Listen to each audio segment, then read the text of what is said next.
Assalamualaikum warahmatullahi wabarakatuh. Innal hamdalillah nahmaduhu wa nasta'inuhu wa nastaghfiruh wa na'udzu billahi min shururi anfusina wa sayyiati a'malina.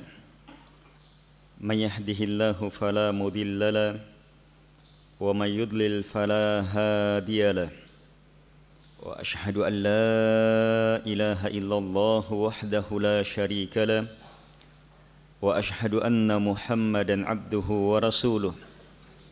Ya ayyuhalladzina amanu taqullaha haqqa tuqatih wa la tamutunna illa wa antum muslimun. Ya ayyuhan nasu taqu rabbakumul ladzi khalaqakum min nafsin wahidah wa khalaqa minha zawjaha wa batha minhuma rijalan katsiran wa nisaa'a wattaqullaha alladzi tasaaluna bihi wal arham innallaha kana 'alaykum raqiba. Ya ayyuhalladzina amanu taqullaha وقولوا قولا سديدا يصلح لكم أعمالكم ويغفر لكم ذنوبكم ومن يطع الله ورسوله فقد فاز فوزا عظيما. أما بعد فإن أصدق الحديث كتاب الله وخير الهدي هدي محمد صلى الله عليه وعلى آله وسلم wa syarrul umuri muhdatsatuha wa kullu muhdatsatin bid'ah wa kullu bid'atin dhalalah wa kullu dhalalatin finnar. Ma'asyiral muslimin wal muslimat, jamaah salat subuh yang dimuliakan oleh Allah Subhanahu wa taala. Di subuh ini kita berada dalam rahmat yang tak terbatas. Di subuh ini kita berada dalam kebaikan yang tak terhingga. Dalam tempat terbaik ini, di rumah dari rumah Allah Subhanahu wa taala, kita telah meraih beragam kebaikan, beragam kemuliaan. Yang satu dari kebaikan itu sudah bisa mengalahkan dunia beserta segala isinya. Tidakkah kita syukuri nikmat ini? Dan yakinlah, hanya dengan mensyukuri nikmat, nikmat itu terjaga, bahkan bertambah. Allah bersumpah menegaskan hal itu. La in syakartum la azidannakum. Sungguh, jika kalian bersyukur, maka pasti saya akan tambah. 2 rakaat sebelum subuh, satu dari kebaikan yang Allah anugerahkan kepada kita. Dan itu kata Nabi, raka'atul fajr khairum minad dunya wa ma fiha. 2 rakaat subuh itu lebih baik dari dunia beserta segala isinya. Bukan hanya semua kekayaan yang ada di BTP. BTP tidak ada artinya. Seluruh Makassar tidak ada artinya. Seluruh Sulawesi tidak ada artinya. Bahkan seluruh Indonesia, seluruh dunia. Belum lagi kekayaan di laut, kekayaan di hutan, kekayaan yang hasil tambang ini, emas, perak, intan, permata, dunia beserta segala isinya. 2 rakaat subuh yang Allah anugerahkan kepada kita itu lebih baik. Kita dengar, tapi banyak di antara kita kurang memahaminya. Kalaupun ada yang paham, ada yang pahamnya nilainya 10, tapi ada yang pahamnya nilainya 20, ada yang pahamnya nilainya 100, ada yang pahamnya 1000, ada yang pahamnya 2000, ada yang pahamnya 10.000, Ada yang pahamnya terhadap hadits ini nilainya 100.000. Ada yang pahamnya terhadap hadits ini nilainya 1.000.000. Berbeda-beda seseorang dalam memahaminya. Tapi yakin, jangan pernah ragu bahwa 2 rakaat sebelum subuh itu mengalahkan semua pekerjaan kita, harta benda kita, dan semua pekerjaan serta harta benda manusia siapapun di muka bumi ini. Digabungkan seluruhnya, bahkan kekayaan yang belum dimiliki oleh orang, digabungkan seluruhnya, maka 2 rakaat singkat ini yang Nabi hanya membaca dalam keumumannya Qul ya ayyuhal kafirun dan Qul huwallahu ahad, ini lebih baik dari dunia beserta segala isinya. Kalau 2 rakaatnya saja sudah seperti ini, terus bagaimana lagi dengan sholat subuhnya? Yang intinya sholat itu 2 rakaat kan pendahuluan, bukan inti sholatnya. Tapi sudah dapat, terus bagaimana lagi sholat subuhnya? Terus berjalan. Tapi Allah menginginkannya, kita pun dapat. Karena Allah betul-betul menginginkan kebaikan besar kepada kita. Kalau kita paham ilmu ini, maka ridolah hanya kepada Allah sebagai satu-satunya yang kita sembah. Ridolah hanya kepada Dia sebagai satu-satunya yang kita harapkan, yang kita cintai, yang kita takuti kalau Dia tidak memberi kepada kita. Ridolah kepadanya. Belum lagi nikmat berjumpa dengan sesama muslim, nikmat persaudaraan. Belum lagi nikmat zikir dan doa. Antara adzan dan qamat ada yang sempat berdoa, doa di situ pasti diterima. Itu nikmat tersendiri. Saat sujud perbanyak doa kata Nabi, itu nikmat besar tersendiri. Sebelum salam, salat sebelum salam, itu doa mustajabah. Ada yang sempat berdoa di situ, itu anugerah tersendiri kepada hamba. Setiap nikmat ini kebaikan-kebaikan besar, kemuliaan-kemuliaan tak terhingga.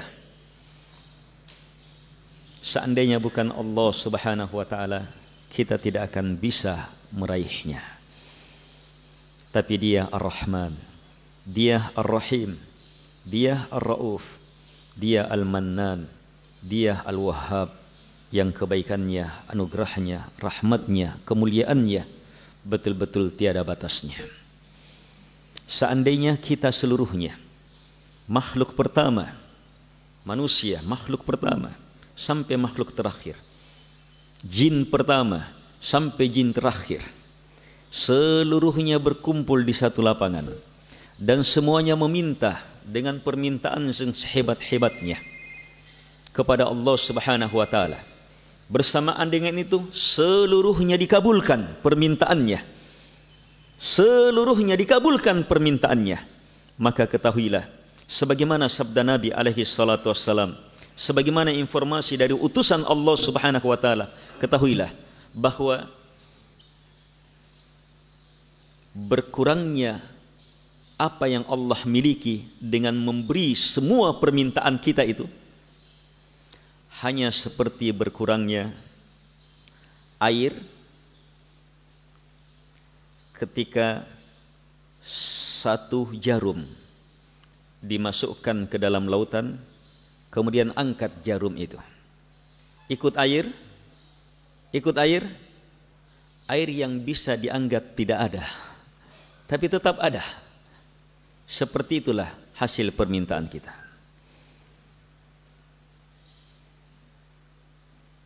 Karena itu, sebesar apapun nikmat Allah, minta lagi, harapkan lagi.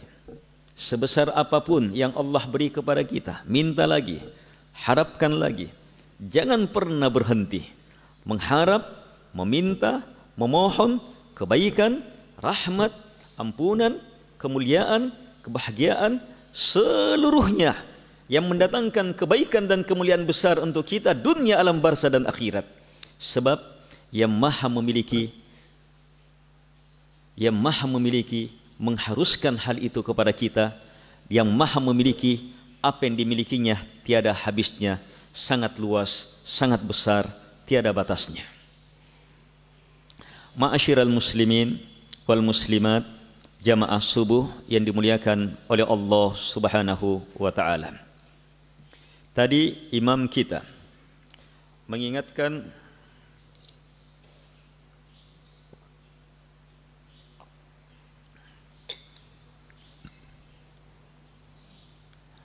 satu kondisi puncak pencapaian hamba.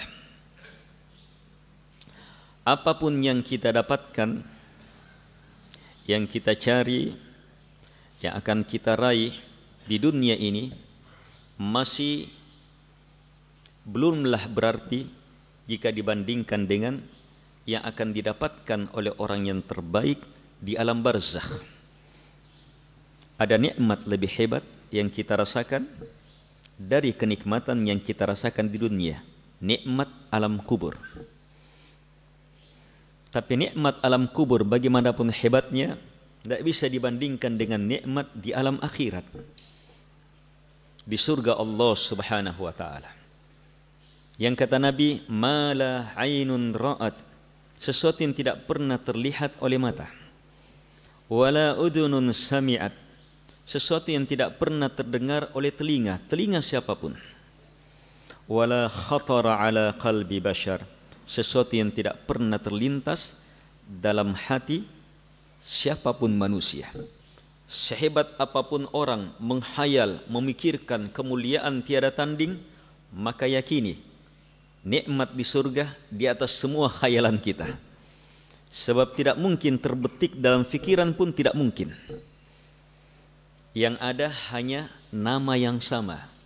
Ayat Al-Quran memaparkan ada sungai, kita pahami sungai, tapi sungai yang di sana, ya sungai, tapi tidak mungkin sampai dalam fikiran kita. Hakikat sungainya, kehebatannya, kemuliaannya, kenikmatannya, kesejukannya, keindahannya, dan seluruhnya. Saat penduduk surga telah masuk ke dalam surga, merasakan nikmat ini, ternyata Allah Subhanahu wa taala mendatangi mereka sebagaimana disebutkan dalam sebuah hadits yang sahih. Allah datangi mereka mengatakan, saya akan tunaikan janjiku kepada kalian. Heran penduduk surga, janji apa lagi? Nikmat apa lagi? Kebaikan besar apa lagi? Mereka sudah rasakan, mereka nikmati saat itu. Ternyata yang Allah Subhanahu wa taala inginkan adalah apa yang lebih hebat dari apa yang mereka rasakan saat ini, saat itu. Apa itu? Saya halalkan ridhaku untuk kalian. Ridha Allah Subhanahu wa taala dihalalkan untuk kita, yang dengannya tidak akan mungkin lagi ada murka, marah, tidak senangnya Allah Subhanahu wa taala sama kita. Yang ada hanyalah cinta, ridha Allah Subhanahu wa taala kepada kita.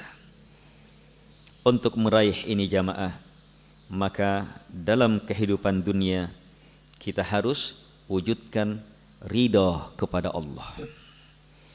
Supaya berbalas dapat ridha Allah Subhanahu wa taala. Al-jaza min jinsil amal. Balasan itu sesuai dengan amalan.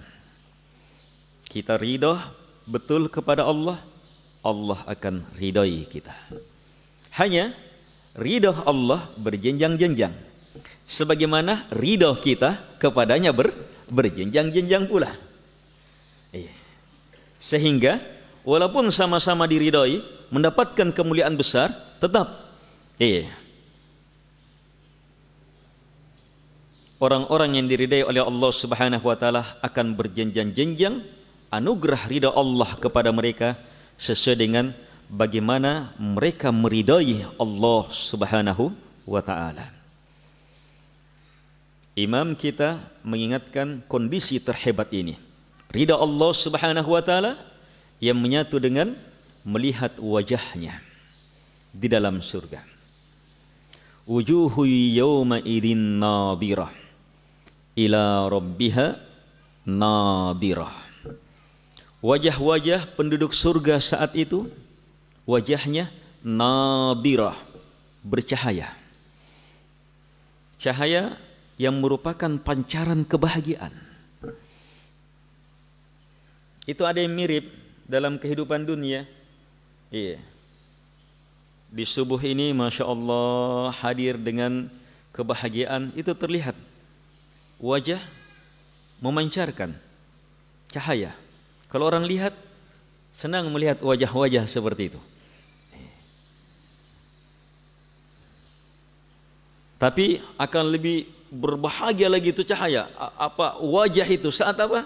Ya, habis pengajian, ya, ada temannya, kenalannya memberitahu dia bahwa kamu di kantor, ya, sesama teman kantornya datangkan informasi, kamu di kantor nanti akan dapat bonus dari pimpinan 10 juta.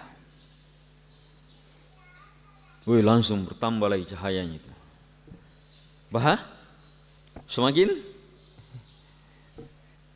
Semakin bahagia, semakin bertambah. Tetapi bagaimanapun pancarannya tetap tidak bisa tergambarkan kondisi yang dibaca tadi. Nadirah. Nadarah itu cahaya yang betul-betul sangat menyejukkan saat dipandang. Betul-betul luar biasa keindahannya, betul-betul hebat luar biasa penampakannya. Iya. Apa sebabnya? Ila rabbiha, hanya ke Tuhan mereka, nadhirah, mereka memandang. Pandangan kepada Allah. Allah buka hijabnya.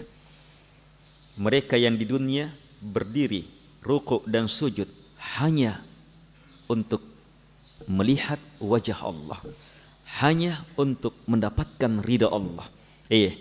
Saat di surga akan mendapatkan ridha Allah dan akan melihat wajahnya. Nikmat yang mengalahkan semua nikmat di dalam surga. Nikmat dalam surga disebutkan dalam suratul Baqarah. Saat mereka makan kenikmatan yang tiada tandingannya, puas dengan kepuasan yang tiada tandingannya, dapat makanan lain, maka apa? Mereka rasakan kepuasan yang tiada tandingannya lagi. Mirip, tapi tidak membosankan, tidak mengenyangkan, dan seterusnya. Terus seperti itu. Makanan yang lainnya terus seperti itu. Nikmat yang lainnya terus seperti itu. Kalau kita di dunia, kapan enaknya makan? Kapan enaknya makan? Ayo antum, kapan enaknya makan? Saat lapar. Apalagi pun bagi Pak Jeko.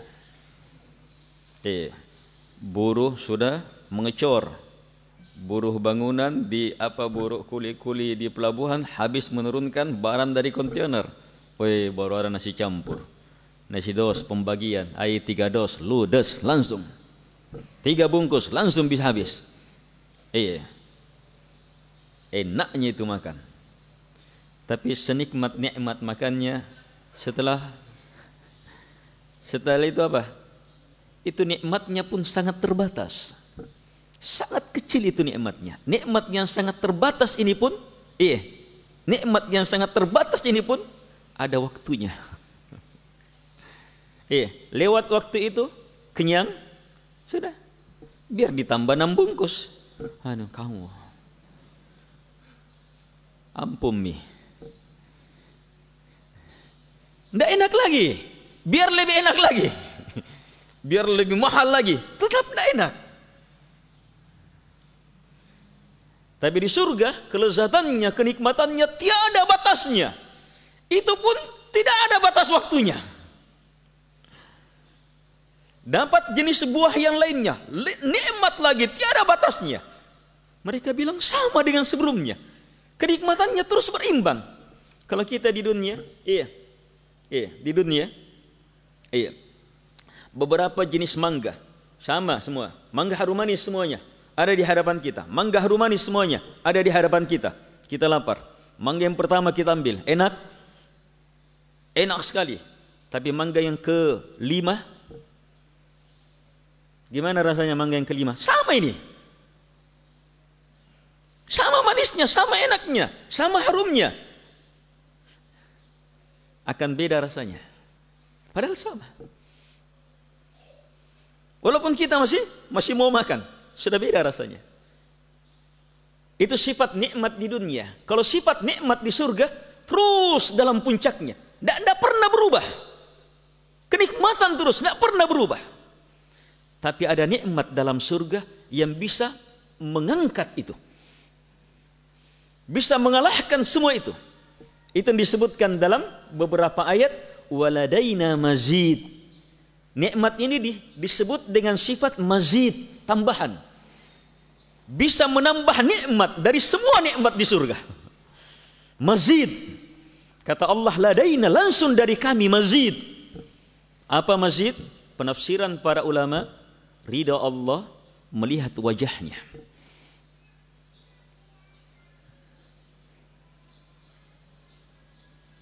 Ini yang harus menjadi puncak niat. Berniat untuk selamat dari neraka. Niat yang benar, lurus, hebat. Berniat untuk masuk ke dalam surga. Niat yang benar, lurus, hebat. Tapi perhebat lagi, berniat untuk mendapatkan ridha Allah Subhanahu wa taala. Itu lebih hebat lagi. Sebab itu keharusannya. Iya, masuk di dalamnya, berniat untuk melihat wajah Allah Subhanahu wa taala di surganya. Itu puncak niat yang melingkup semua niat ke niat-niat baik. Sebab kalau ingin mengharapkan ridha Allah, berarti apa? Mau selamat dari neraka, mau masuk ke dalam surga. Untuk mendapatkan hal itu jamaah, maka ridai Allah di muka bumi. Hanya untuk mendapatkan ridha Allah tidak akan mungkin kecuali harus kita wujudkan dua ridho yang lain. Dua ridho yang lain. Ridho kepada utusan Allah Subhanahu wa taala, Muhammad alaihi salatu wassalam. Dusta kita dalam ridho kita kepada Allah kalau kita tidak terima, tidak mencintai, tidak meridhoi utusannya. Dusta. Itu ridho hanya perasaan itu. Ridho yang benar yang akan terbalas kalau kita ridhoi utusannya. Kita ridhoi utusannya, pilihannya. Manusia yang paling Allah ridhoi, Nabi Muhammad alaihi salatu wassalam. Ridhoi dia, terima dia, akui dia sebagai Nabi dan Rasul. Buktikan, jujur, pelajari, yakini petunjuknya, amalkan, hidup mati di atasnya dengan ridho. Bukan sekedar ikut itu bagus, sudah dapat kebaikan. Tapi ridho itu lebih dari ikut. Mencintai Nabi bagus, hebat, tetapi ridho itu lebih dari cinta. Dengan ridho akan benar ridho kita kepada Allah Subhanahu wa taala. Yang ketiga, meridhoi apa yang Nabi bawa, Islam. Meridhoi apa yang Allah turunkan kepada nabinya, Islam. Risalah Islam ini, agama Islam ini. Sehingga siapa yang mampu mewujudkan tiga ridho ini, saya ridho Allah satu-satunya yang sesembah, saya ridho Islam sebagai agama saya ridho Nabi Muhammad sebagai Nabi dan Rasul saya, maka pasti mendapatkan ridho Allah Subhanahu wa taala. Nabi alaihi salatu wassalam memberi ilmu, zikir pagi dan sore. Ilmu, zikir pagi dan sore. Zikir pagi dan sore.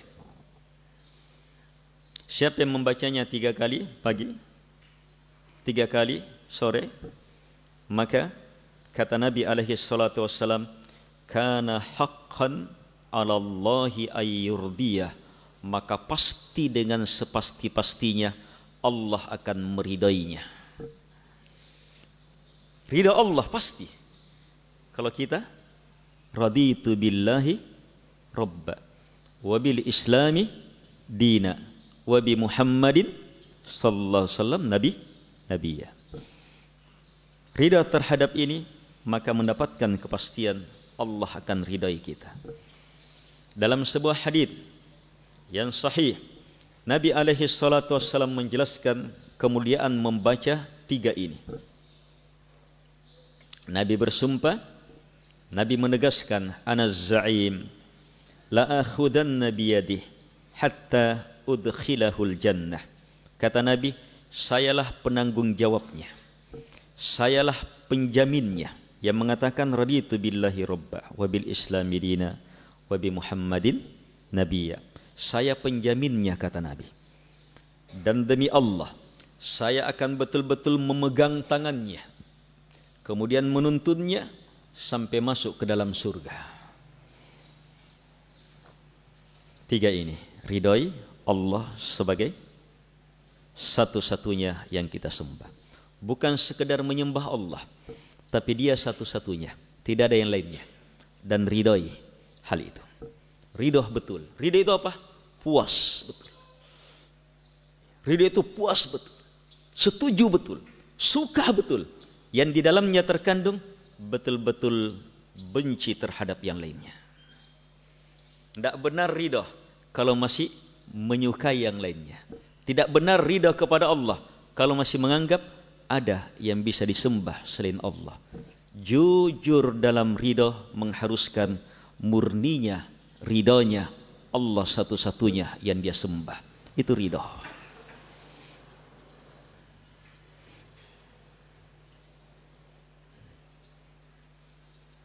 Kalau ada yang meridai Allah katanya, tetapi masih menganggap kuburan di sana bisa didatangi untuk dimintai, atau kris-kris benda pusaka saya tetap bisa dijadikan untuk mendatangkan ini dan itu, untuk menjadi sebab datangnya ini dan itu, maka ini keridaannya dipertanyakan, sebab masih mengakui yang lainnya. Ridha kepada Allah sebagai satu-satunya Rabb yang kita sembah, kita besarkan, kita harapkan, kita cintai, kita takuti. Kepada Allah, ridha kepada Allah sebagai satu-satunya yang kita ibadahi, yang kepadanya berdiri kita, rukuk kita, sujud kita, yang kepadanya hidup dan mati kita, fikiran, keyakinan, perjuangan kita hanya kepadanya karena Dia. Itulah ridha kepada Allah Subhanahu wa taala. Bukan hanya salat kita, bukan hanya puasa kita, tetapi bagaimana kita di rumah, bagaimana kita di kantor, bagaimana kita di pasar, bagaimana kita di kebun, bagaimana kita di sawah, bagaimana kita di dalam hidup kita ini di tengah masyarakat sebagai hamba Allah Subhanahu wa taala. Ini wujud ridha. Wujudkan hal ini, wujudkan hal ini, maka kita akan mendapatkan ridha Allah Subhanahu wa taala. Dan itu tidak akan pernah terwujud kecuali harus meridai Nabi Muhammad alaihi salatu wassalam sebagai utusan Allah. Menyatakan wa asyhadu anna Muhammadar Rasulullah. Saya yakin, saya persaksikan bahwa Muhammad adalah hamba Allah, utusan Allah, nabi dan rasulnya. Tak pernah ragu dengan itu. Yang dengannya apa? Saya akan percaya semua ucapannya, saya akan dengarkan semua perintahnya, saya akan tinggalkan larangannya. Apa yang Nabi beritakan pasti saya benarkan. Saya tidak akan pernah beribadah kecuali hanya dengan petunjuknya. Saya hanya melangkah sesuai dengan bagaimana Nabi melangkah. Nabi maju, saya maju. Nabi berhenti, saya berhenti. Nabi lurus, saya lurus.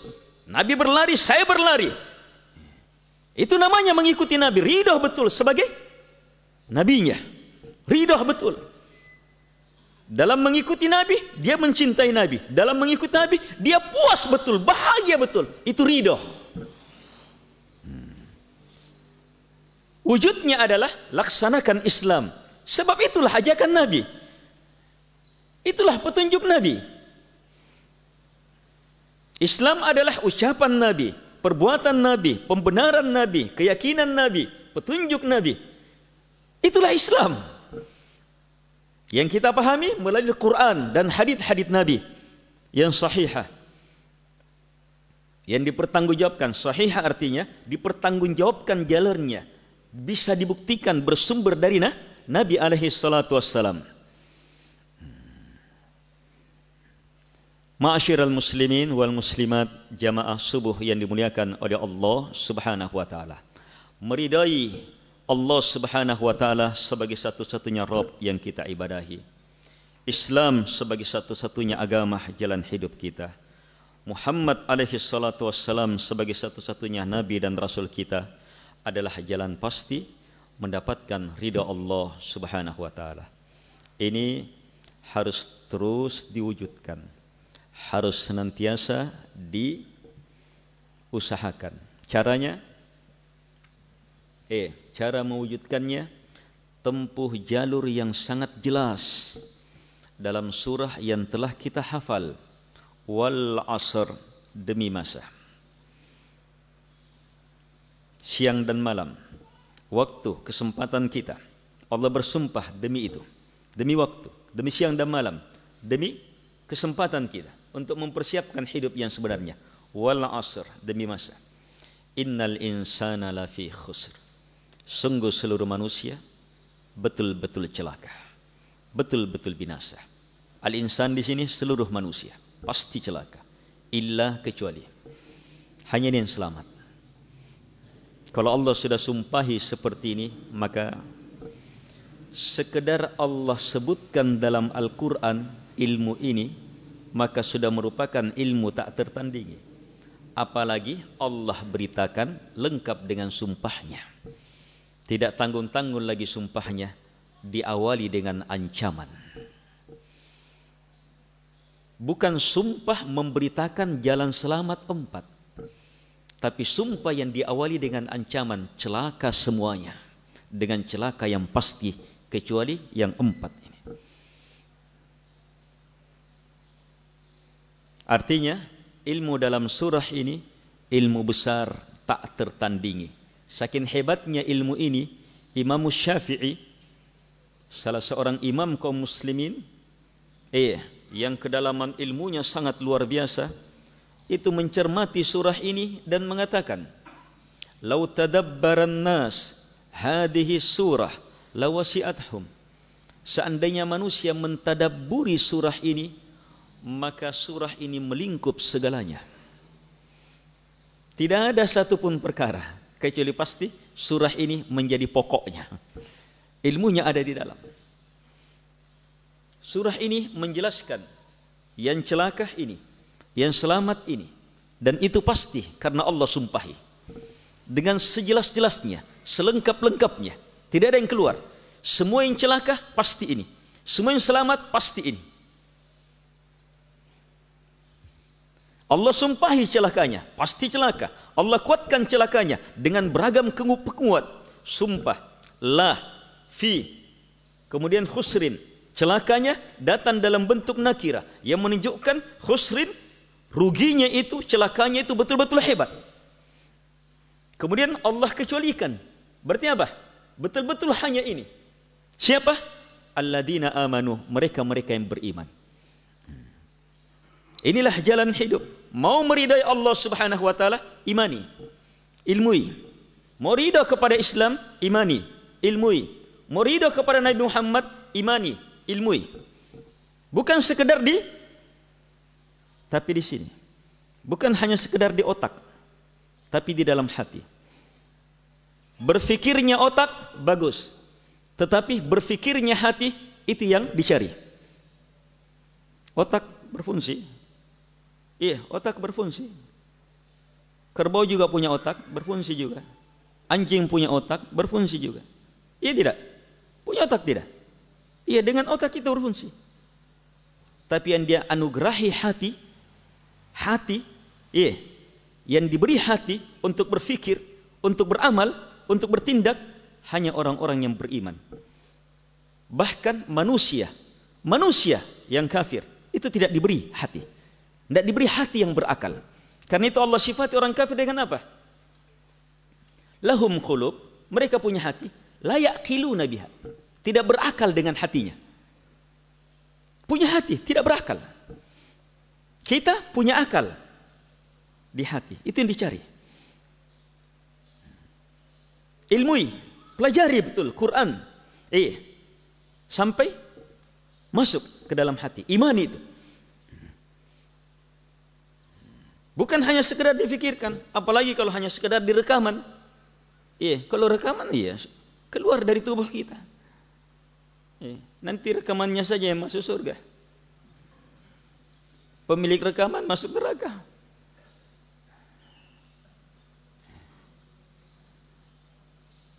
Tapi gimana? Betul-betul diimani, dipelajari untuk diimani, dipelajari untuk diyakini, dipelajari untuk didalikan. Sesuatu yang mengakar di dalam hati. Selanjutnya, wa amilus solihat, amalkan.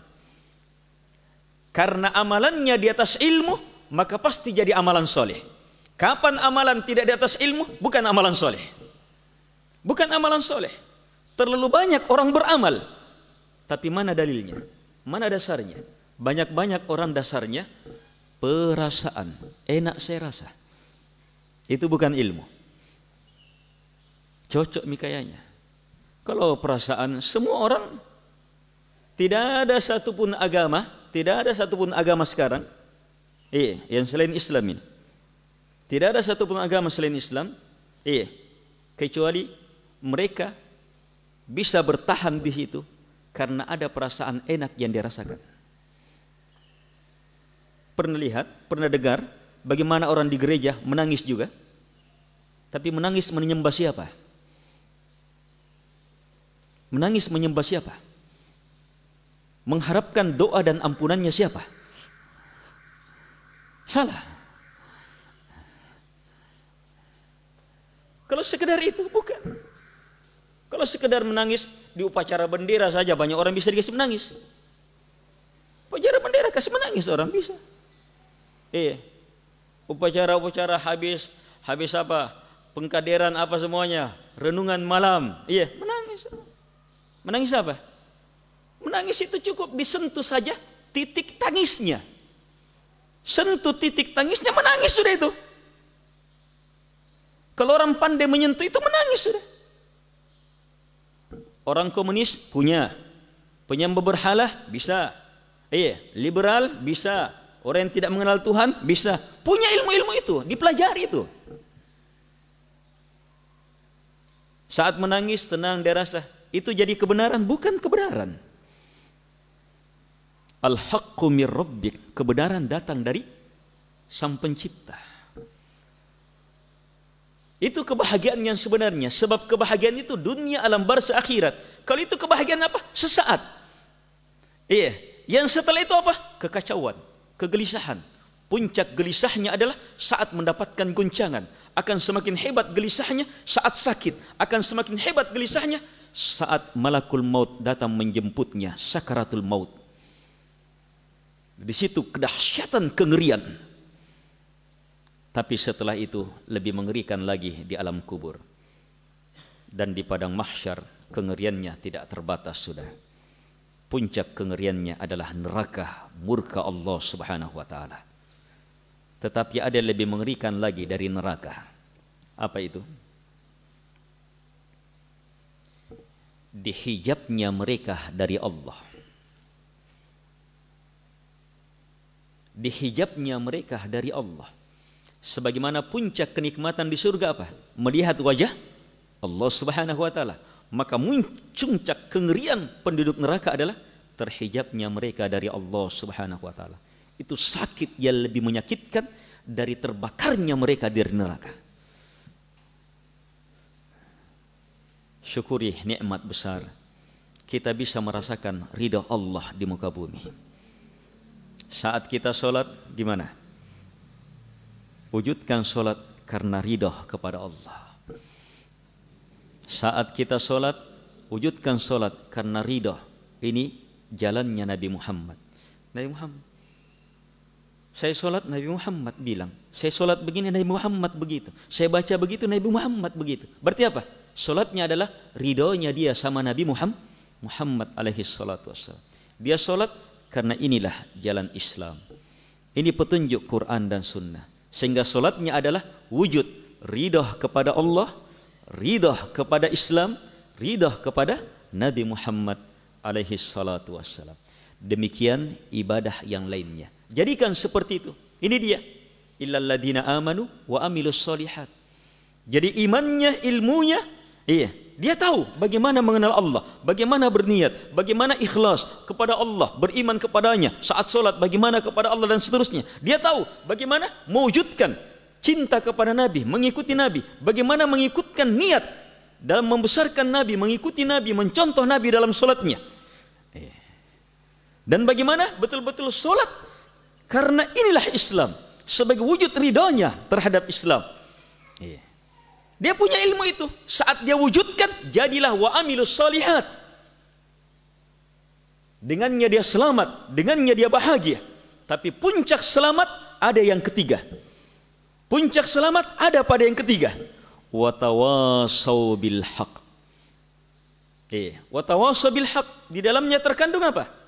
Mengajak kepada al-haq dan siap juga menerima saat diajak kepada al-haq. Tawasau artinya saling. Di situ lebih hebat. Sebab kalau tawasau bil haq, dia sudah sampaikan ilmunya. Apa yang dia sudah amalkan, dia sudah sampaikan. Dia ajak juga orang supaya mengilmui itu, meyakini itu, mengamalkan itu. Sehingga apa? Kena hukum apa? Hukum agama apa? Terhadap hal ini. Kita jadi sebab. Kita jadi sebab dia dapat kebaikan. Maka apa? Dia dapat 100 kebaikan, kita juga dapat 100. Walaupun kita tidak amalkan saat itu. Karena dia melakukannya melalui sebab kita. Wah, ini akan berlipat lagi kebaikan hamba. Kalau sudah masuk di sini, tawasau bil haq. Hanya jalan ini harus betul-betul melewati jalan pertama dan kedua secara global. Harus betul-betul di atas ilmu, di atas amalan yang mendasar. Walaupun mungkin amalannya belum menyeluruh, dia misalnya belum haji, apakah tidak bisa dia dakwahkan haji? Boleh. Dia kan tidak haji bukan karena tidak mau haji, dia tidak haji karena belum mampu. Dakwahkan. Dakwahkan.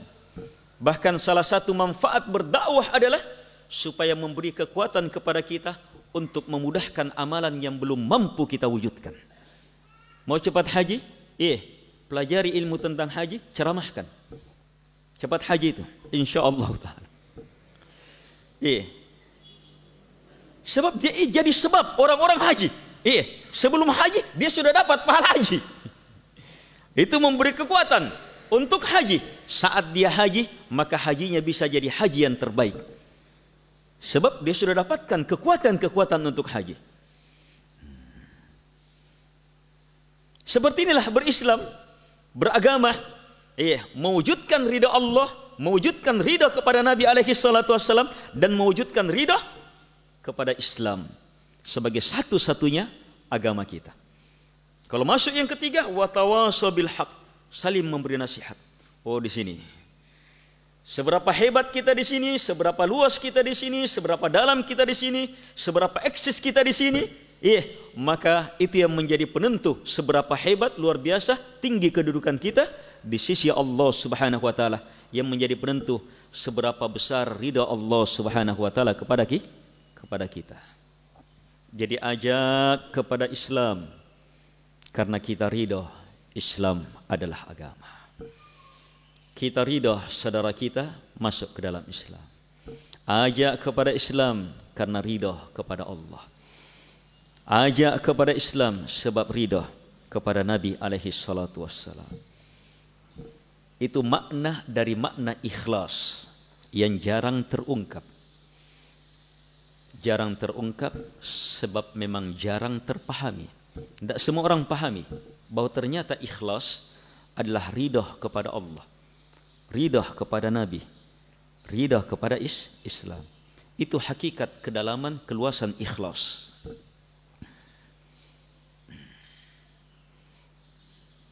Di situ keikhlasan, ketulusan.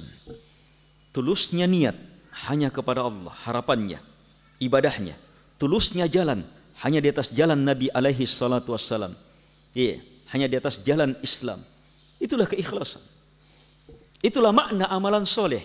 Solehnya amalan, soleh niatnya, hanya kepada Allah, dan soleh pelaksanaannya. Itu amalan soleh. Dan itu didasari oleh kekuatan iman. Ketika kekuatan imannya benar, kekuatan amalannya akan benar, maka dakwahnya, tawasaw bil haqnya pun akan benar. Dan ini jamaah memerlukan persaudaraan, memerlukan kebersamaan. Sebab sangat berat. Dakwah tawasaw bil haq itu sangat berat. Karena itu yang keempat apa? Wa tawasaw bis sabar. Harus saling memberi nasihat untuk bersabar. Jangankan berdakwah, menuntut ilmu saja tidak mau berdakwah, sekedar mau mencari ilmu saja itu berat sekali. Harus sabar. Iya, ada penghalang dari dirinya. Ada penghalang dari dirinya, penghalang dari keluarganya, penghalang dari masyarakatnya, penghalang dari teman-temannya. Kalau orang mau mencari ilmu yang sebenarnya, penghalang dari dirinya apa? Ada nafsul ammarah bisu, ada bahagian jiwa kita yang mengajak kepada kejelekan. Ada kebiasaan-kebiasaan jelek kita yang bisa kita tuntut ilmu, karena kebiasaan jelek tidak bisa dilupakan, akhirnya melakukan kebiasaan jelek, hilang lagi ilmunya. Ada penghalang-penghalang dalam diri kita. Itu harus dihadapi, harus betul-betul sabar menghadapinya. Dan perlu kebersamaan dengan yang lainnya membantu kita menghadapi hal itu. Belum lagi rintangan dari luar, belum lagi syaitan dari kalangan jin dan manusia yang betul-betul menginginkan supaya dakwah ilallah, hanya mengharapkan ridha Allah, hanya mengikuti Nabi alaihi salatu wassalam, dakwah hanya berada di atas jalan Islam. Ini sangat banyak yang menginginkan supaya kita berpaling darinya. Untuk kokoh di atas perkara itu harus saling. Karena itu tawasaw bil haq, tawasaw bis sabar datang dalam bentuk kalimat tawasaw. Bukan kalimatnya yusun. Yusun, memberi nasihat. Bukan, tapi saling memberi nasihat. Saling. Kalau saling apa? Harus ada dua. Saya menasihati, saya juga dinasihati. Saya menasihati, saya juga dinasihati. Saya sabarkan orang, saya juga siap disabarkan. Orang lain juga harus sabarkan saya. Harus. Itulah hidupnya kaum muslimin. Harus seperti itu. Harus saling, tidak boleh tidak. Berarti apa? Harus ada ta'awun, harus ada kebersamaan. Kebersamaan dalam rangka mengejar ridha Allah, mengejar jalannya Nabi alaihi salatu wassalam, supaya sampai kepada puncak ridha terhadap Islam. Itu yang kita kejar.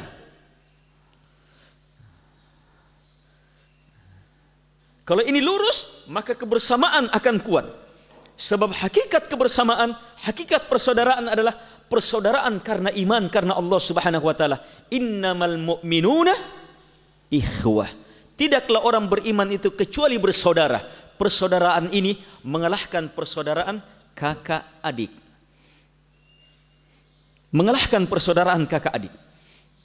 Mengalahkan ikatan suami istri. Mengalahkan ikatan orang tua dengan anak, anak dengan orang tuanya. Mengalahkan ikatan nasab. Ikatan persaudaraan karena iman itu mengalahkan, sangat kuat. Dan ikatan persaudaraan ini ikatan persaudaraan yang bermanfaat, sebab karena iman. Bermanfaat di dunia, bermanfaat di alam barzah, bermanfaat di akhirat. Di akhirat kata Allah Subhanahu wa taala, wa taqatta'at bihimul asbab, beragam sebab akan terputus. Maksudnya kecintaan apapun, cinta terhadap ini, membanggakan ini, memuliakan ini di dunia, itu apa? Terputus semuanya, tidak akan memberi manfaat kecuali satu, cinta kepada Allah dan karena Allah. Iman. Dia cintai Allah semata, dia ridai.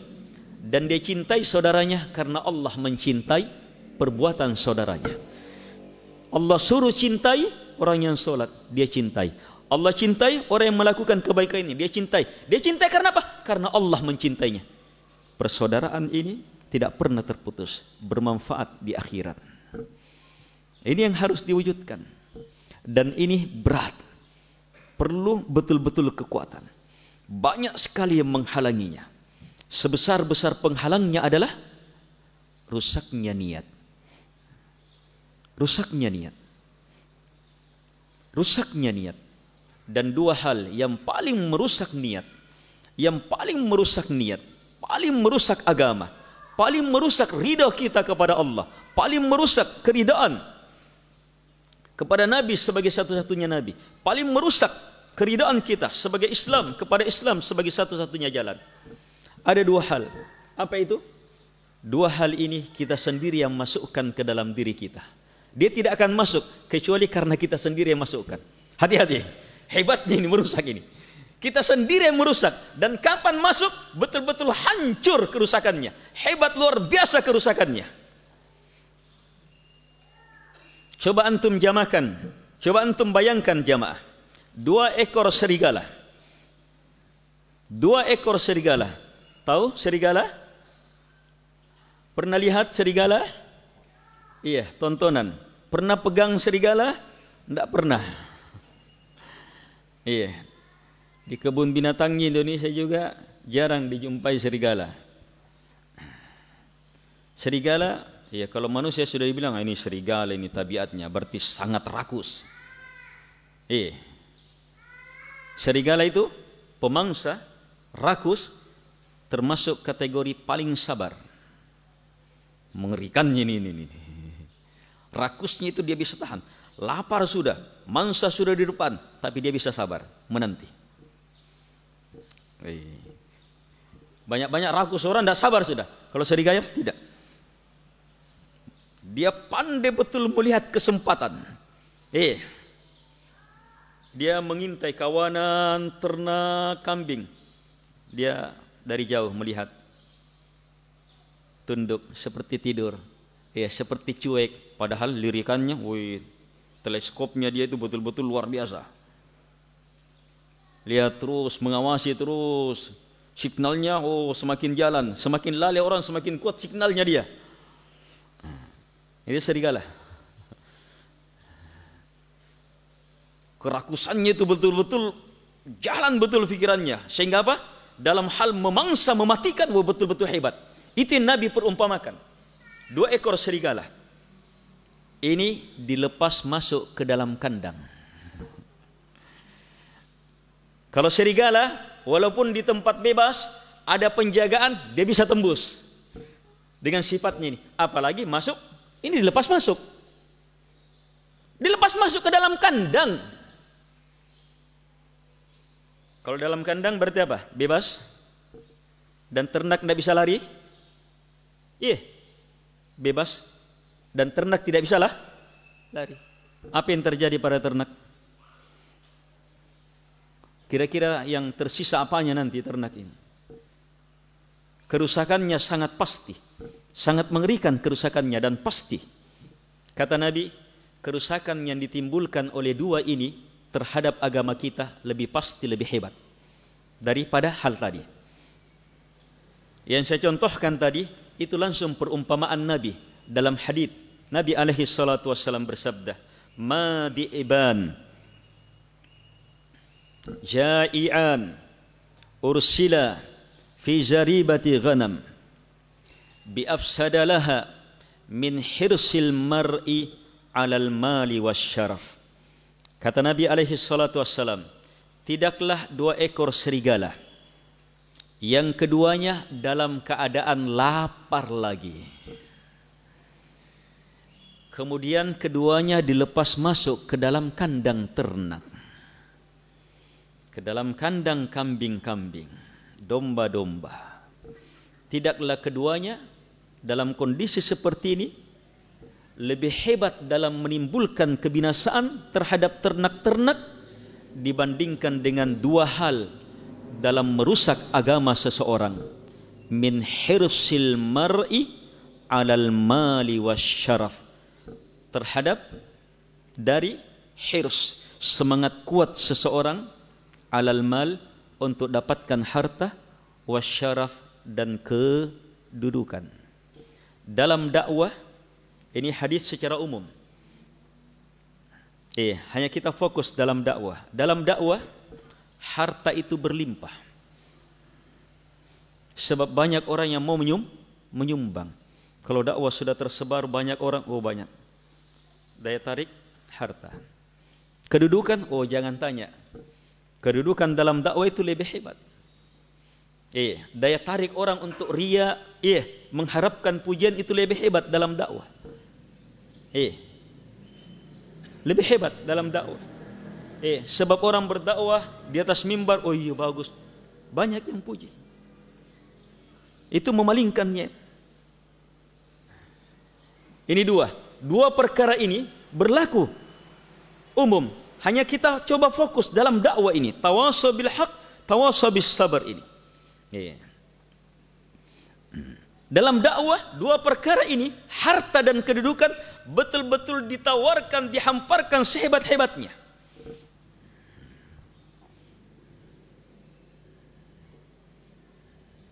Merusak niat.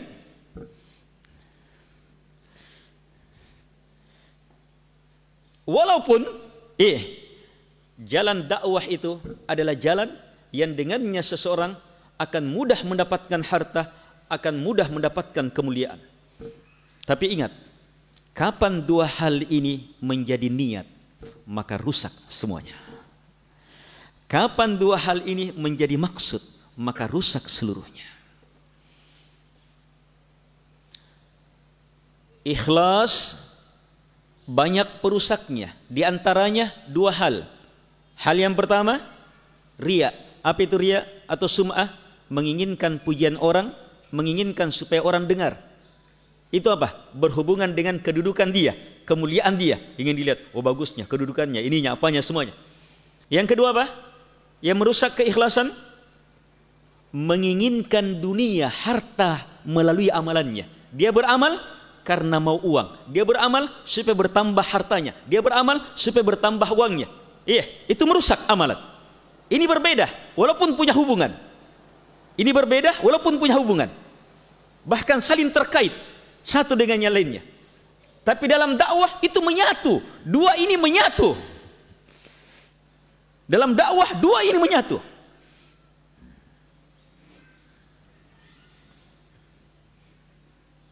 Kalau kita ingin melihat beratnya perkara ini jamaah, coba lihat 3 orang yang pertama merasakan siksaan dalam neraka. Siapa?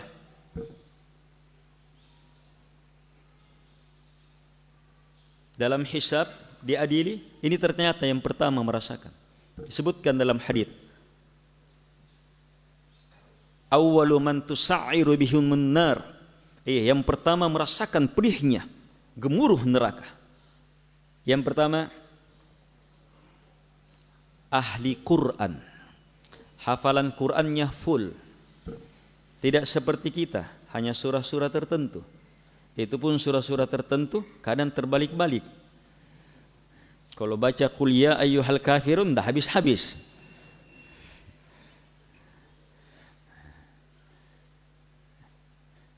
Ini full Al-Quran. Dimudahkan betul oleh Allah dapat kemuliaan besar ini, hafal Quran. Dalam hadits lainnya disebutkan dengan sifat alim, orang berilmu. Ilmunya ilmu Quran. Allah tanya amalannya. Coba lihat, ditanya amalannya. Ilmunya sudah. Amalannya apa? Oh, dia gunakan Al-Qurannya sholat siang dan malam. Betul-betul dia jadi imam siang dan malam. Tapi apa jawaban Allah? Kadzabta, kamu pendusta. Wa taqulul malaikah, dan semua malaikat di padang mahsyar mengatakan kadzabta, kamu pendusta. Coba lihat. Apa sebabnya? Allah jelaskan dalam hadits itu. Bal aradta ayyuqal fulan qari. Bahkan hakikat kamu adalah aradta, perhatikan, aradta, kamu ingin. Arada, ingin. Kamu ingin agar supaya orang-orang bilang si anu itu qari, tahu. Si anu itu qari, tahu. Ini bahasa Makassar. Dia lebih lengkap dari bahasa Indonesia dalam mengungkap si anu qari, tahu. Itu makna pujian. Itu yang kamu inginkan. Ada niatnya, ada keinginannya. dengan ilmu Qur'annya, saat dia menjadi imam, ada keinginan, ada niat supaya orang bilang, puji saya sebagai qari. Bisa selamat dari itu?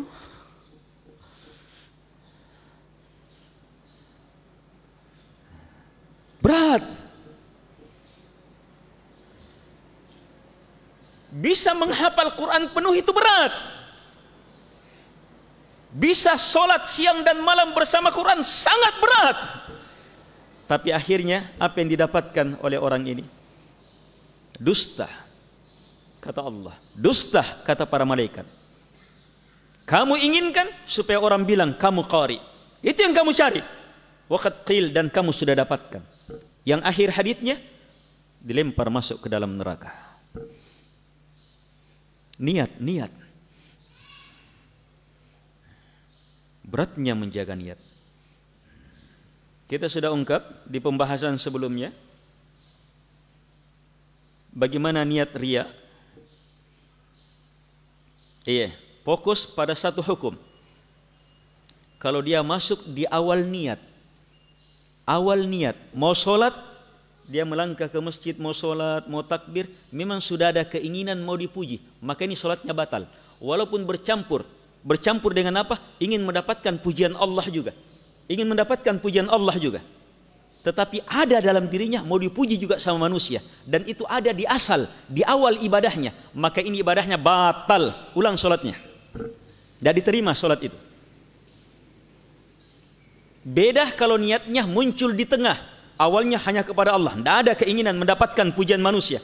Hanya di tengah sholatnya, ada orang yang diharapkan pujiannya ikut di samping sholatnya, di samping dia, sehingga muncul bisikan itu. Itu beda lagi hukumnya.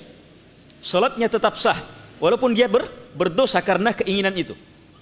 Tapi dia bisa tidak berdosa kalau dia terus lawan. Sebab apa? Allah maafkan kalau sekedar bisikan. Kalau sekedar bisikan untuk riya, selama sekedar bisikan, masukan dari syaitan supaya riya, harapkan pujiannya ini, selama hanya sekedar itu, lawan dan terus lawan. Sampai kapanpun lawan. Itulah hakikat hidup sebagai seorang muslim. Maka tidak apa-apa. Itu tidak membahayakan kita. Tetapi kapan ada dalam asal, kita tidak lawan, kita terima, memang dia sholat, keinginannya ada, mau dipuji manusia, sudah batal. Dia sedekah, ada keinginannya, mau dipuji manusia, sudah batal. Walaupun bercampur, mengharapkan ridha Allah, mengharapkan surga Allah, batal. Sebab Allah berfirman dalam hadits qudsi, ana aghna syuraka anis syirk, man asyraka ma'i ghairi taraktuhu wa syirkah. Kata Allah, saya yang paling tidak perlu sekutu. Siapa yang menyekutukanku dengan siapapun juga, maka saya tinggalkan dia dengan sekutunya. Dia dan semua amalannya ditinggalkan. Tertolak amalan, tercampur dengan riya. Jangan merasa aman. Tidak merasa aman itu tanda-tanda baik. Kalau ada yang bisa merasa aman, maka para sahabatlah yang paling aman. Tapi bersamaan dengan itu, justru para sahabat Nabi paling takutkan. Kata Nabi, akhwafu ma akhafu alaikum min fitnatid dajjal. Yang paling saya takutkan kepada kalian dari semua yang paling saya takutkan. Dalam hadis Nabi sebutkan dari fitnah dajjal. Yang paling saya takutkan, kata Nabi, terhadap kalian adalah dari hal-hal yang Nabi takutkan terhadap sahabat. Apa itu? Asyirkul asghar, syirik kecil. Syirik kecil. Bahkan diurai dalam sebagian hadis gimana? Dia solat, dia perindah solatnya karena pandangan manusia. Itu berat. Dalam dakwah lebih berat lagi. Saat kita berdakwah, satu orang yang didakwai, wah itu ikhlas, mau apa juga pujiannya satu orang. Tapi berhasil dakwahnya, satu orang ini Masya Allah, ikhlas berhasil. Betul-betul jadi. Oh tambah banyak. 10 orang yang memuji, 10 orang yang membicarakan sudah, 10 orang yang bilang, bagusnya. Dan kita dengar itu. Kita dengar. Kita bahagia. Saat kita dengar, saat kita bahagia, itu belum riya. Itu busyrah, ajil. Itu kata Nabi, tilkal ajilah busyral mu'min. Itu adalah kabar gembira, segera. Kabar gembira kepada orang beriman. Kita sudah selesai melakukan amalan baik, selesai berdakwah, membentuk orang, dan orang memuji. Iya, pujian itu sampai kepada kita, kita bahagia. Itu apa? Tanda kebaikan dari Allah, pahala pendahuluan dari Allah, bahwa amalanmu terima. Hanya saat kita mendengarkan pujian itu, kita rasakan bahagia. Dakwah selanjutnya bagaimana? Bisa tidak mengharapkan itu? Dakwah selanjutnya yang berat. Sebab kita sudah rasakan apa? Enaknya itu. Dakwah selanjutnya gimana? Bersedekah, awalnya ikhlas. Satu masjid dia bangun full. Tanahnya, bangunannya sampai di atas. Dia yang bangun. Ikhlas karena Allah. Iya, belum ada jamaah. Iya, masih 1-2 jamaah. Oh, berhasil ini. Dia bangun lagi masjid. Berhasil. Terus masjid kedua, ketiga. Tambah banyak jamaah. Tambah banyak orang yang sebut. Iya, belum tentu masjid ketiga selamat dari keinginan untuk dipuji. Berat. Mau meningkat dalam keridaan penghambaan Allah itu berat. Kalau orang paham ini. Dan syaitan sangat paham ini. Syaitan itu sangat paham ini ilmu. Sebab tujuan besar syaitan bagaimana hamba tidak ikhlas. Itu tujuan pamungkasnya sudah. Tidak ikhlas, syirik. Berpaling dari memurnikan ibadah kepada Allah Subhanahu wa taala. Karena itu syaitan betul-betul hebat ilmunya di sini. Banyak di antara kita dikelabui.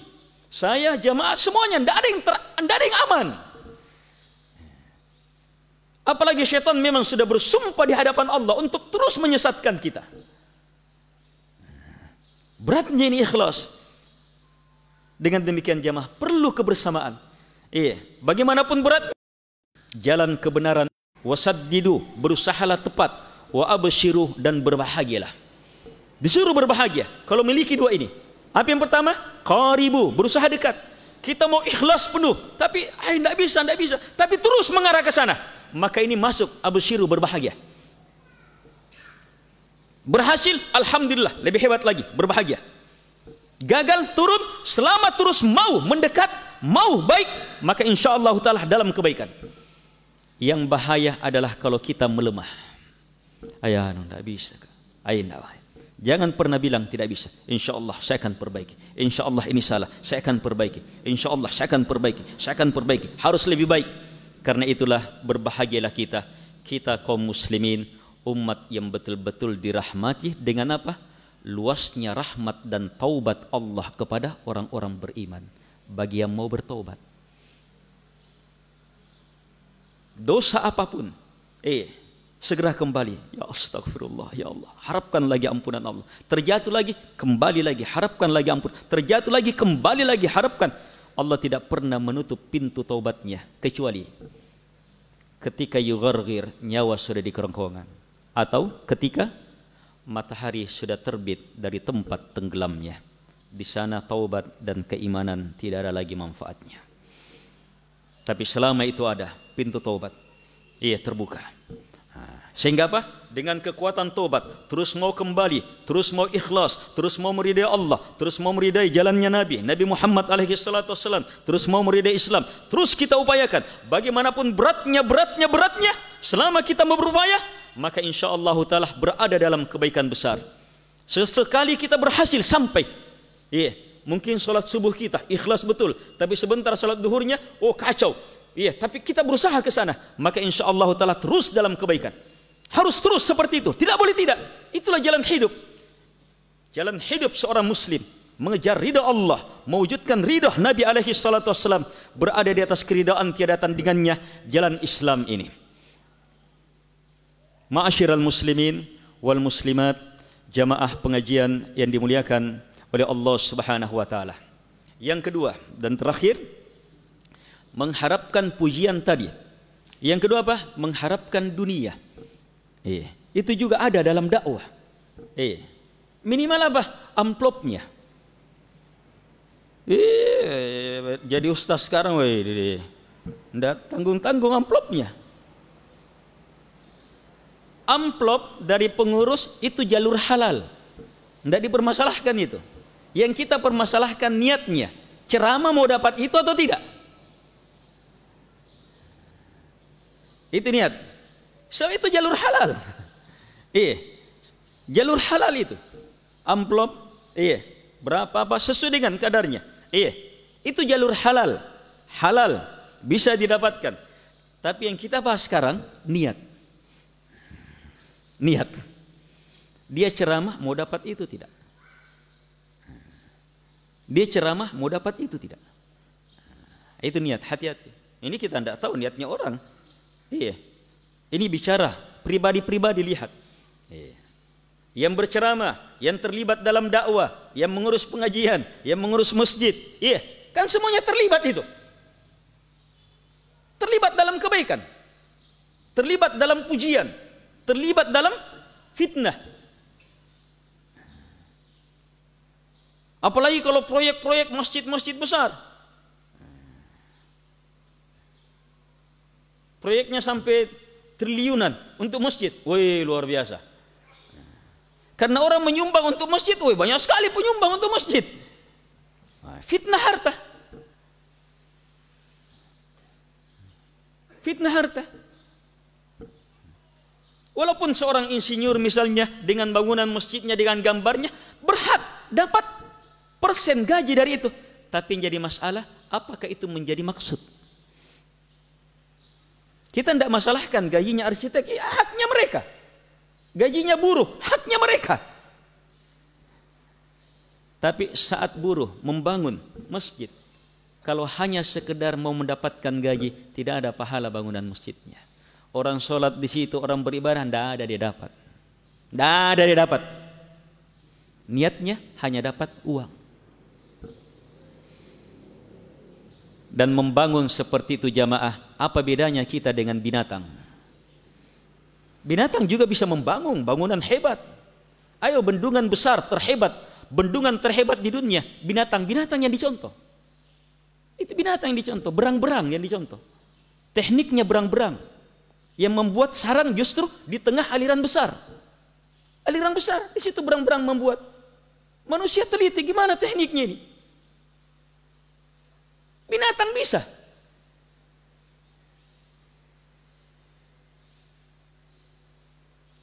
Niat.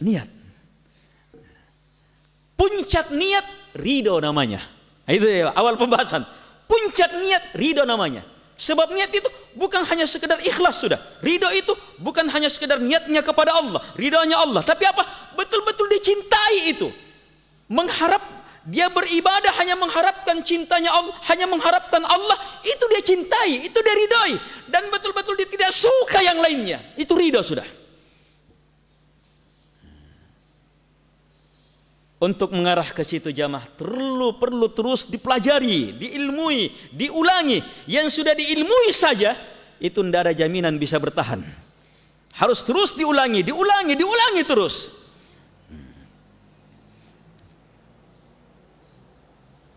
Sehingga perlu kebersamaan.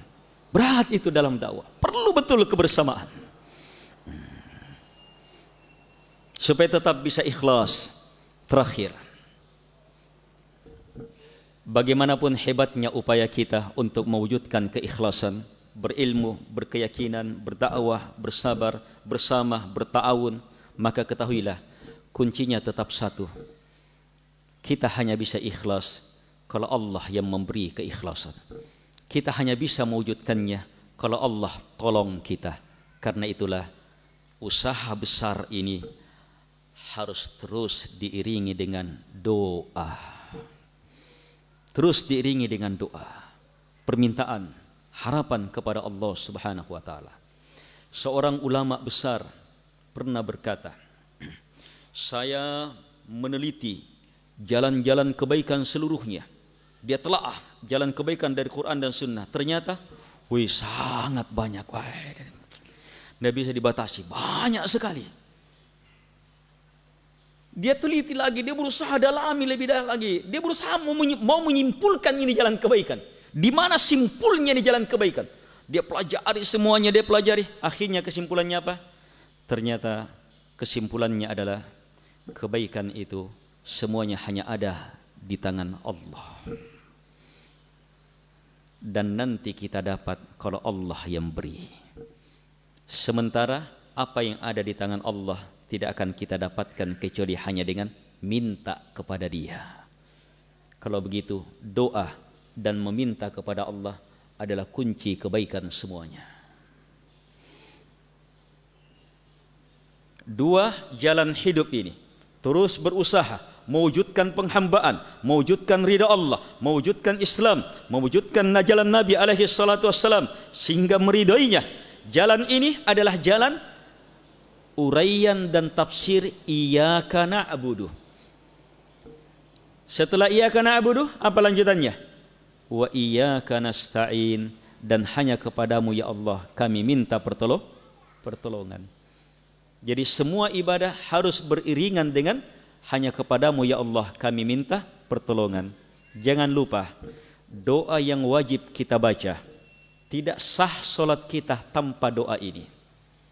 Ayat dari suratul Fatihah, ihdinas siratal mustaqim siratal ladzina an'amta alaihim ghairil maghdubi alaihim waladdallin. Nabi bersabda, Allah berfirman bahwa ketika hamba membaca Alhamdulillahirabbil alamin, Allah jawab. Saat hamba baca ihdinas siratal mustaqim, apa jawaban Allah? Walil abdi ma sa'al, untuk hamba apa yang dia minta. Iringi semua usaha kita dengan doa, minta hidayah kepada Allah, dituntun di atas jalan Islam, jalan ridha Allah, jalan Nabi Muhammad.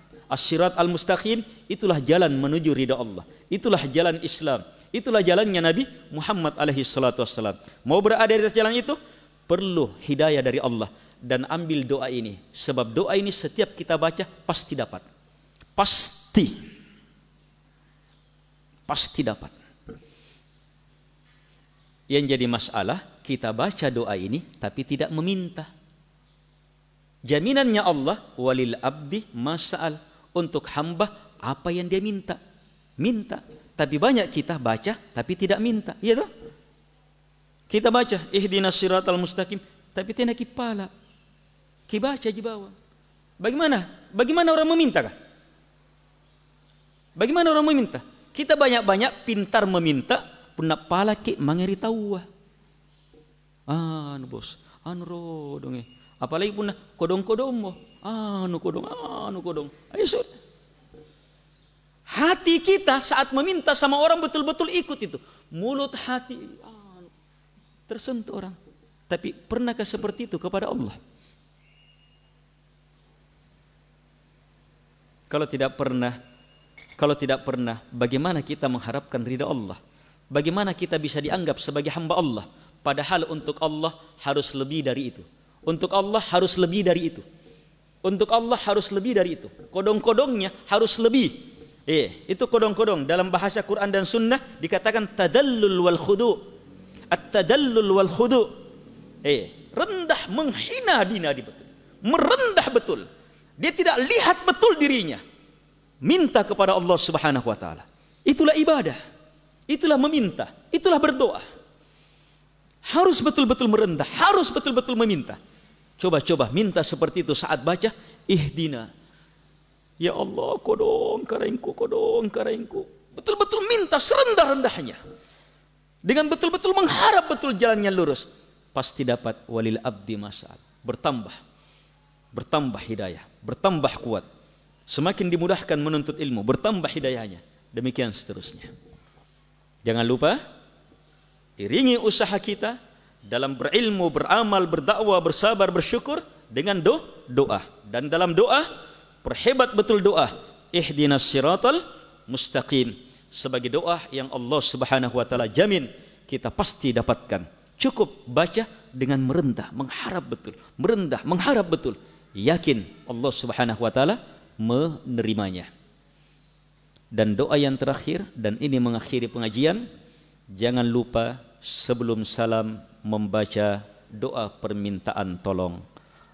Allahumma a'inni ala dzikrika wa syukrika wa husni ibadatik. Ya Allah, hanya kepadamu saya meminta, tidak kepada selainmu. Bantu saya ya Allah. Bantu saya ya Allah ala dzikrik, untuk senantiasa berzikir mengingatmu, wa syukrik, untuk senantiasa bersyukur kepadamu, wa husni ibadatik, untuk senantiasa memperindah ibadah kepadamu. Minta pertolongan kepada Allah, merengek betul minta saat baca ini sebelum salam, pasti diterima.